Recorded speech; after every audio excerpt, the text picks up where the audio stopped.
ભાવનગર જિલ્લાના મહુવા તાલુકાના સમઢિયાળા ગામમાં લાઠિયા પરિવારના માતાજીના મંદિરને તસ્કરોએ નિશાન બનાવ્યું હતું.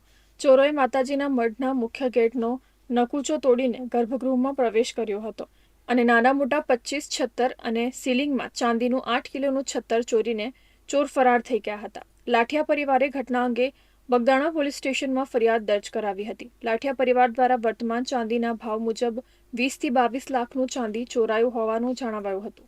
હાલમાં પોલીસે ફરિયાદના આધારે તસ્કરોનું પગેરું મેળવવાની તજવીજ શરૂ કરી છે.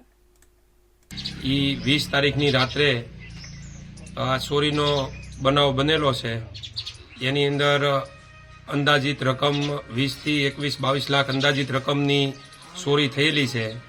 તો એની અંદર ગામજનોનો અને બધાનો એવી નમ્ર વિનંતી છે કે જેથી કરીને અમને આ જે ચોર છે એ પકડમાં આવે અને અમારા જે સ્ટાફ બગદાણાના પોલીસ સ્ટેશનના જે સ્ટાફના વ્યક્તિ તનતોડ મહેનત કરે છે, મેડમે પણ તનતોડ મહેનત કરે છે. તો અમારી ગામજનોની અને અમારા ગામ વતી બધાની લાગણી એવી છે કે અમને આનો ન્યાય મળે અને આ જે ચોર છે એનો જલ્દી નિકાલ અને જલ્દી પકડમાં આવે એવી અમારી વિનંતી છે.